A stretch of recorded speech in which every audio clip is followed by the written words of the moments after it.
যিনি ভারতের রাষ্ট্রদূত এবং এই অঞ্চলের স্পেশাল এনভয়, হুম। তিনি যখন গেছেন, তাহলে এরা দুজন যখন মিটিং করেছেন, তখন বাংলাদেশ এবং বাংলাদেশকে ঘিরে যে রাজনীতি, অবশ্যই সেটা নিয়ে আলোচনা হবে, এবং বাংলাদেশের ভেতরকার পরিস্থিতি হুম। হুম। অবশ্যই। আপনি, এটা তো স্বাভাবিক না, মানে নর্মালি তো এরম হয় না। বাংলাদেশ নিজেকে এমন একটা জায়গায় ঠেলে দিয়েছে যেখানে অনেকগুলো দেশ মিলে ঠিক করছে পঞ্চায়েতে কোথাও একটা যে কি হবে। তো এই যে আপনি ইমব্যালেন্সটা করেছেন, করার ফলে এই জায়গাটার থেকে তো আপনাকেই ঠিক করতে হবে। আপনি যদি নিজে ঠিক না হন, তাহলে লোকে হস্তক্ষেপ করে আপনাকে ঠিক করাবে। এটাই বাস্তব। এই দিকেই যাবে সমস্ত জিনিস একদিন। সেটা আজকে যাবে না কালকে যাবে আমি জানি না। আমার মনে হয় ইস্যুগুলো সমস্ত সেপারেটেড, আলাদা আলাদা, এদের মধ্যে সমস্ত ইকুয়েশনস হবে। দীনেশ ত্রিবেদী এক্স্যাক্টলি কি বলেছেন সেটা যদি জানার মতো হতো, তাহলে দেখুন, দীনেশ ত্রিবেদী নিজে চলে এসে বলছেন, ব্রিফ করছেন, এমন। তো তা না হুম। হলে হুম। তো মেইলার পাঠাতেন। বাংলাদেশের ডিপ্লোম্যাটিক অপশন গুলো কমে গেছে, আমি তো যা দেখতে পাই। ভারতের প্রখ্যাত সাংবাদিক দ্য হিন্দু গ্রুপের বিভিন্ন গণমাধ্যমে যিনি 3 দশকেরও বেশি সময় সম্পাদকের দায়িত্ব পালন করেছেন এবং বাংলাদেশ বিষয়ে নানান ধরনের গবেষণামূলক প্রতিবেদন প্রকাশ করে আসছেন সেই সিনিয়র সাংবাদিক প্রতিরঞ্জন ঘোষ। প্রতিরঞ্জন ঘোষ, আপনাকে স্বাগত জানাচ্ছি আমাদের অনুষ্ঠানে। প্রতি যে বিষয়ে জানতে চাই আপনার কাছে, আহ, আমাদের এখানে ভারতের নিযুক্ত যিনি রাষ্ট্রদূত বা হাই কমিশনার শ্রী দীনেশ ত্রিবেদী, তিনি আহ বৈঠক করলেন বা তার সঙ্গে বৈঠক হলো ট্রাম্পের বিশেষ দূত বা আপনাদের ওইখানে যিনি রাষ্ট্রদূতের দায়িত্বে নিয়োজিত আছেন সার্জিও গোর, বাংলাদেশে 3 দিনের সফরে এলেন। দ্বিতীয় দিনের মাথায় তার সঙ্গে বৈঠক করলেন দীনেশ ত্রিবেদীর সঙ্গে। এটি অবশ্যই বেশ আলোচনার বিষয়বস্তু যে বাংলাদেশে এসে সার্জিও গোর ভারতের রাষ্ট্রদূতের সঙ্গে বৈঠক করছেন, এটা চোখে লাগারই মতো বসার বিষয়। এবং তারপরে আমরা দেখলাম যে দীনেশ ত্রিবেদী উইদিন শর্ট নোটিশে তিনি ভারত পেয়ে গেলেন। এই কারণে গেছেন না গেছেন আমরা জানি না, তবে মানুষের যেটি পারসেপশন যে সার্জিও গোরের সঙ্গে বাংলাদেশের অভ্যন্তরীণ রাজনীতি নিয়ে বা চীন ইস্যুতে এবং নানান ধরনের হয়তো আলোচনা হয়ে থাকতে পারে, এবং এমনই গুরুত্বপূর্ণ আলোচনা তাদের দুজনের মধ্যে হয়েছে সেটি রিপোর্ট করার জন্য তিনি দিল্লিতে ছুটে গেছেন সরকারের ঊর্ধ্বতন কর্তৃপক্ষকে রিপোর্ট করার জন্য বা নোটিশ করার জন্য। এরকম একটি গুঞ্জন রয়েছে। আহ এটিকে আপনি কিভাবে দেখছেন বা আপনি আসলে কতটুকু জানেন? বাংলাদেশের অভ্যন্তরীণ রাজনীতি নিয়েই তো আলোচনা হবে। একজন রাষ্ট্রদূত যখন বাংলাদেশে থাকেন, তিনি তো বাংলাদেশের অভ্যন্তরীণ রাজনীতিটাকে খেয়াল করেন, সেটাই করাই তার কাজ। কেমন। আর আমেরিকান, যিনি ভারতের রাষ্ট্রদূত এবং এই অঞ্চলের স্পেশাল এনভয়, হুম। তিনি যখন গেছেন, তাহলে এরা দুজন যখন মিটিং করেছেন, তখন বাংলাদেশ এবং বাংলাদেশকে ঘিরে যে রাজনীতি, অবশ্যই সেটা নিয়ে আলোচনা হবে, এবং বাংলাদেশের ভেতরকার পরিস্থিতি, সেখানে কিছু আলোচনা হবে, খুঁটিনাটি যে জিনিসগুলো, যেটা হয়তো উনি দিল্লি থেকে আলোচনা করলে, ফরেন মিনিস্ট্রিতে আলোচনা করার বদলে সেখানেও তো নিশ্চয়ই আলোচনা হয়, ও তো হয় তো। হুম। গ্রাউন্ড কিছু ইনপুট নেবেন ইন্ডিয়ান হাই কমিশনারের কাছ থেকে, তাই হবে। হুম। হুম। অবশ্যই আপনি, এটা তো আহ, স্বাভাবিক না, মানে নর্মালি তো এরম হয় না। ধরুন ভারতে এসছেন, ধরা যাক আমেরিকার রাষ্ট্রদূত, কেমন, সে আছে, বা কেউ একজন এসছেন, হুম। এসে এসে উনি ভারতে চলে গেলেন হচ্ছে যে আরেকটা দেশের, এবং বিশেষত যখন মানে এরকম একটা ভারত বিরোধী রাজনীতি বললাম যে তৈরি। ভারতে মার্কিন কোন বিশেষ এনভয় বা বিশেষ দূত ভারতে এসে চীনের রাষ্ট্রদূতের সঙ্গে তিনি বৈঠক করে দিলেন, ভারতের নেতৃত্বে অবশ্যই, চীনের রাষ্ট্রদূত।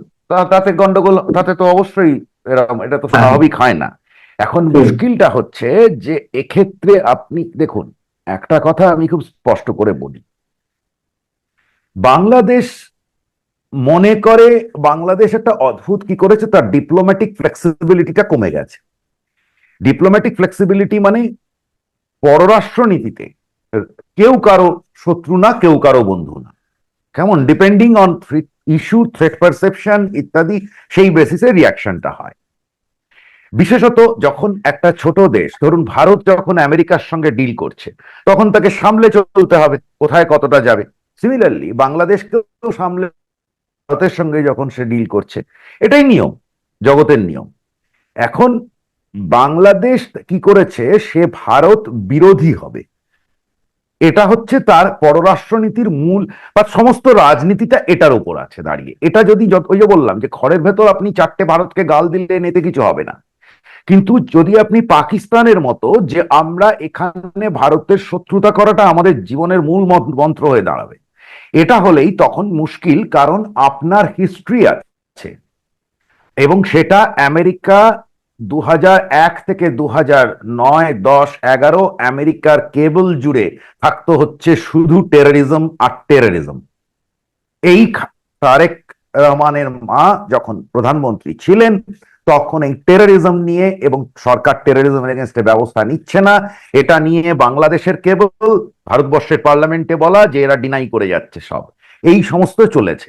এই হিস্ট্রিটার ওপর আজকে দাঁড়িয়ে আছেন আপনি আপনি এটা এটা কোনো, ফলে আপনার ক্ষেত্রটা এই হিস্ট্রির ওপর যখন আপনি বলবেন আমি শত্রুতা ভারতের সঙ্গে আমি নেই, আমি ওর সঙ্গে থাকবো, তখন আপনি পরিষ্কার পাকিস্তানের স্ট্র্যাটেজিতে গেছেন। সুতরাং আপনি আমার সিকিউরিটি থ্রেট হয়ে উঠছেন কিনা, এবার বাকিটা প্রশ্ন। যতটুকু ইন্টেলিজেন্স বা যা কিছু প্রমাণ পাওয়া যাচ্ছে তাতে বাংলাদেশে সেই ঘটনাগুলো তলায় ঘটছে, যেটা সরকার ঠিক 2001 থেকে 2006, মানে সিনক্রোনাইজড বম্বিং এর আগে অব্দি খালেদা জিয়া একেবারে তোতা পাখির মতো বলে যেতেন যে এখানে দেশে কিচ্ছু নেই, সব ঠিক আছে। তারপরে যখন একেবারে পুরোটা ফাটলো তখন উনি স্বীকার করলেন। তো ঠিক আমি দেখতে পাচ্ছি একই ঘটনা এবারে ঘটছে। ইউনূসের সময় থেকে বলা হলো যে দেশে কোনো জঙ্গি নেই, উল্টে জঙ্গি টঙ্গিদের ছেড়ে দেওয়া হলো, তারা বোধহয় আপাতত নামগান করে কোথাও। তো আর এখন এই সরকারও একইভাবে বলে যাচ্ছে দেশে কিছু নেই, তারপরে হঠাৎ করতে গিয়ে একটা ফাতা কমব্যাট সিস্টেম বলে একটা হঠাৎ বলে বসলো, আবার তারপরে বলে নেই। তো এই যে সিচুয়েশনটা, আর বাকিরা তো বসে ঘাস কাটছে না, তারা তো খবর রাখছে বাংলাদেশের ভেতরে কি হচ্ছে। ফলে আপনি হয়ে দাঁড়াচ্ছেন সিকিউরিটি থ্রেট হয়ে দাঁড়াচ্ছেন কিনা, আবার এবার প্রশ্ন। এখন দেখুন জিওপলিটিক্সে ভারত, চীন, আমেরিকা, এখানে কেউ কারোর বন্ধুও না, কেউ কারোর শত্রুও না, যে যা মতো সিচুয়েশন তাতে এবার মানে এরকম মনে করার কোনো কারণ নেই যে কোনো ইস্যুতে এরা একমত হতে পারে না, আবার কোনো ইস্যুতে দ্বিমত হবে না। সুতরাং দেখুন একটা ছোট উদাহরণ দিই। ভারত চীন, সাধারণত মনে করা হয় ভারত চীন শত্রু, হ্যাঁ রাইভালরি তো আছেই। আবার কিন্তু চীনের প্রাথমিক এখন যে শত্রু, বা আমেরিকার প্রাথমিক শত্রু, সে মানে এটা হচ্ছে আমেরিকা আর চীন, তারা নিজেদের বলছে যে আমরাই হচ্ছি আমাদের কম্পিটিটর। এবং আপনি জানেন যে ওদের ওপর নানান ধরনের ইকোনমিক ইস্যুজ আছে, এবং কয়েকদিন আগে একগাদা ইউনিভার্সিটিকে সিকিউরিটি থ্রেট হিসেবে আমেরিকা ঘোষণা করে দিয়েছে। তো ফুদান ইউনিভার্সিটি, বড় বড় ইউনিভার্সিটি। এবার কি হচ্ছে দেখুন, এরই প্যারালাল দেখুন, জাস্ট গত এক সপ্তাহের ভেতর গালওয়ান ভ্যালি ক্ল্যাশের পর থেকে ভারত চীনের একটা ছোট বর্ডার ট্রেড হয়, কেমন, তো সেটা বন্ধ ছিল, এখন হঠাৎ করে সেগুলো খুলে গেল। তো এখানে এমন নয় যে কোনো ইস্যুতে এক হবে না। ইনফ্যাক্ট 2012-র আগে আমাদের চীন একটা রিগ বসিয়ে রেখেছিল গাদার পোর্টে, আমরা একটা অয়েল রিগ বসিয়ে রেখেছিলাম সাউথ চায়না সিতে। দুদলের জায়গায় কেউ ওটা নিয়ে এক্সপ্যান্ড করতো না, এটা জাস্ট আমার খুঁটি, ওটা আমার খুঁটি, এটা আমার জায়গা, এটা আমার জায়গা, এরকম একটা ধরনের একটা সিম্বলিক ছিল। এই ধরনের বোঝা পড়া সর্বক্ষণ হতে থাকে। তো তার মধ্যে যদি বাংলাদেশ মনে করে এ ওর সঙ্গে, ওর সঙ্গে ওর সঙ্গে, আমি এর সঙ্গে ওর সঙ্গে, এরকম কি, এরকম হয় না তো। মানে বাংলাদেশের ডিপ্লোম্যাটিক অপশন গুলো কমে গেছে, আমি তো যা দেখতে পাই। অনেকেই মন্তব্য করছেন, কিন্তু আমার প্রশ্ন হচ্ছে যে বাংলাদেশের একটি বিশেষ গোষ্ঠীর পক্ষ থেকে সবসময় একটি অভিযোগ যে ভারত বাংলাদেশের রাজনীতিতে নগ্নভাবে হস্তক্ষেপ করে। ভারত যদি এইভাবে আওয়ামী লীগের সমর্থন না দিত, তাহলে আহ আওয়ামী লীগ স্বৈরাচার হয়ে উঠতে পারতো না, ফ্যাসিবাদী হয়ে উঠতে পারতো না। এখন দীনেশ ত্রিবেদীর সঙ্গে সার্জিও গোরের যে বৈঠক, তাহলে কি সেই অভিযোগকারীদের বক্তব্যই সঠিক হচ্ছে, নাকি এটি ভারতের মানে স্বাভাবিক স্বার্থের জায়গা থেকে এইগুলো করা হচ্ছে? দেখুন কতগুলো জিনিস, দেখুন বাংলাদেশে তো এটাও বলা হয় যে ভারত শেখ হাসিনা ছাড়া আর কাউকে চেনে না, হুম, এটা তো বলা হয়। এবার আপনাকে আমি উদাহরণ দেই। 1994 সালে তখন ভারতের প্রধানমন্ত্রী পিভি নরসিমহা রাও এই যে ইলেকট্রিসিটি ট্রেড যেটা হাসিনার সময় শুরু হলো, সেটার প্রথম প্রপোজাল গেছিল 1994 সালে। ক্ষমতায় কে ছিলেন? খালেদা জিয়া ছিলেন। 2004 সালে ক্ষমতায় কে ছিলেন? খালেদা জিয়া ছিলেন। কে প্রপোজাল নিয়ে গিয়েছিল? Tata group. কত বড় প্রপোজাল? $2 বিলিয়ন। আজও বাংলাদেশ অত বড় ম্যানুফ্যাকচারিং এফডিআই দেখেনি। কেমন? তো মুশকিলটা হচ্ছে ভারত চেনে না, মানে কিভাবে বলে কিভাবে ভাবে আমি জানি না। শেখ হাসিনা 15 বছর ছিলেন ক্ষমতায়। শেখ হাসিনা সিকিউরিটির ক্ষেত্রে যে কাজ করেছেন সেজন্য প্রত্যেকটা ভারতবাসী তাকে রেসপেক্ট করে। যে আমাদের শেখ হাসিনা তার আগে খালেদা জিয়ার সময় বাংলাদেশে, এটা তো আমার কথা না, এটা তো সমস্ত ডকুমেন্টেড, একেবারে আমেরিকান কেবল থেকে শুরু করে চারদিকে ডকুমেন্টেড, যে বাংলাদেশের ভেতর এবং 111 গভর্নমেন্ট যেটা এসেছিল, মিলিটারি গভর্নমেন্ট, তারাই তো প্রথম ব্যবস্থা নিতে শুরু করে টেররিস্টদের এগেনস্টে। তো তখন এই নর্থ ইস্টার্নের আমাদের আলট্রাদের যে বাংলাদেশে বসেছিল, তারা তারা ওখান থেকে করছিল, এগুলো সমস্ত ডকুমেন্টেড। শেখ হাসিনা সেটাকে ঠিক করেছেন। সুতরাং শেখ হাসিনার উপর ভারতের স্বাভাবিকভাবে তার উপর ভরসা থাকবে। এর মধ্যে নতুন কি কথা হলো? এখন নতুন যে সরকার আসছে, সেই সরকাররা যদি শেখ হাসিনার পথে হেঁটেই বাংলাদেশে ভারত বিরোধী কাজকর্মগুলো, যে আমি সিকিউরিটি ওরিয়েন্টেড, আমি স্লোগান দেওয়া নিয়ে বলছি, সিকিউরিটি যে ইস্যুগুলো আছে সেরকম কোনো কিছু ইস্যু যদি না তৈরি করতে দেন, আমি তো দেখি না যে শেখ হাসিনার রাজনৈতিক গুরুত্বটা কোথায় থাকে। আমি তো বুঝতে পারি না। করলেই তো হলো। তো তাহলে সেটাকে এড়িয়ে গিয়ে ভারত কেন এর মধ্যে হচ্ছে, ওর মধ্যে হচ্ছে? দেখুন, যখন একটা দেশ নগ্নভাবে অমুকভাবে যেটা বলা হচ্ছে, এটা কিছুই নয়। মূল ঘটনাটাই ঘটেছিল সিকিউরিটি ওরিয়েন্টেশন। সেই সিকিউরিটি ওরিয়েন্টেশন আপনি যদি হস্তক্ষেপ বলেন, তাহলে এই যে পাকিস্তানের ভেতর কিছু লোক বসে টেররিজম করে ভারতের বিরুদ্ধে, তো ভারত তার এগেনস্টে গিয়ে মিসাইল মারে, তো এটাও হস্তক্ষেপ।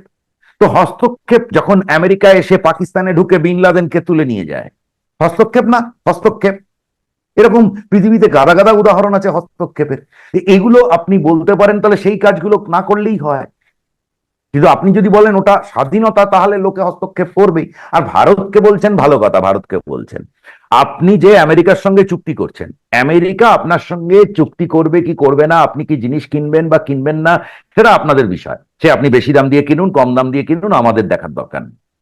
কিন্তু সেই চুক্তির ভেতর যখন থাকে যে অমুক দেশের সঙ্গে তুমি অমুক করতে পারবে না, সেটা হস্তক্ষেপ না? নাকি ভারত হলেই কোথাও একটা সমস্যা তৈরি হয়? মঞ্জুরুল, আমার শেষ যে বিষয়ে জানতে চাওয়া, একই সঙ্গে দুটি প্রশ্ন। আহ দিনেশ ত্রিবেদী, তিনি ভারতে গিয়ে কোন ধরনের মন্তব্য করেছেন, মানে কর্তৃপক্ষের কাছে, উচ্চতর কর্তৃপক্ষের কাছে, আপনার এই বিষয়ে কোনো কিছু জানা আছে কিনা, বা আপনি কোনো কিছু জানাতে পারবেন কিনা? আরেকটা হচ্ছে, সার্বিয়া বলে যে বাংলাদেশ সফর খুবই সিগনিফিকেন্ট। যদিও বাংলাদেশ সরকারের পক্ষ থেকে এগুলো কূটনৈতিক ভাষা দাবি করা হচ্ছে যে বর্তমান সরকারের প্রতি যুক্তরাষ্ট্র আস্থাশীল বা ইত্যাদি ইত্যাদি ব্লা। আহ আসলে তার এই সফরের মধ্য দিয়ে, যেহেতু অবশ্যই ভারত জড়িয়ে রয়েছে, এটা তো ওপেন সিক্রেট, মেসেজটা আসলে কি?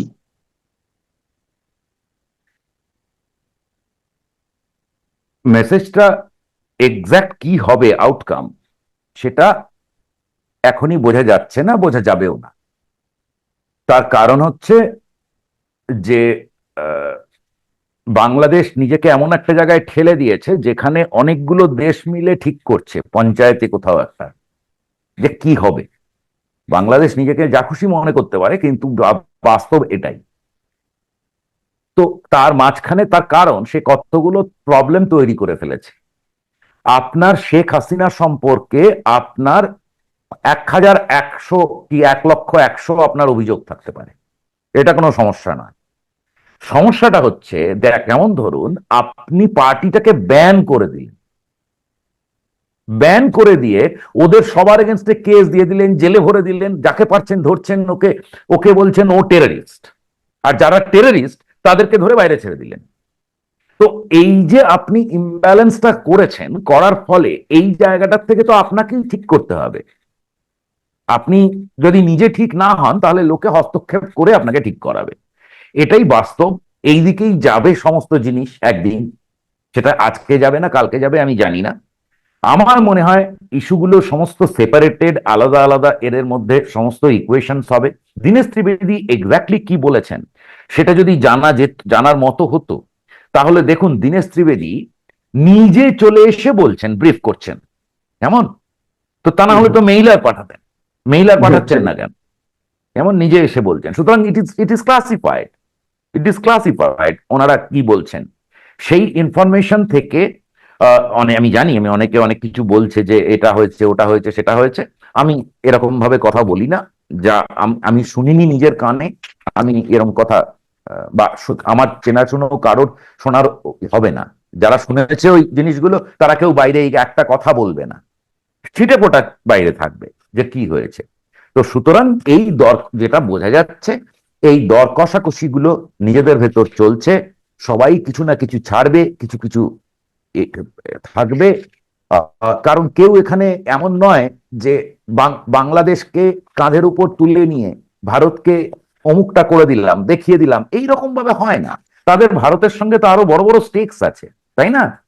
মানে এটা তো কোনো ছোট বিষয় নয় যে এটার সঙ্গে এটা। আর টেররিজম এমন একটা ইস্যু, দেখুন আপনি জানেন কিনা জানি না, সিঙ্গাপুর সিঙ্গাপুর ভীষণভাবে রেস্ট্রিক্ট করছে এখন বাংলাদেশিদের এন্ট্রি।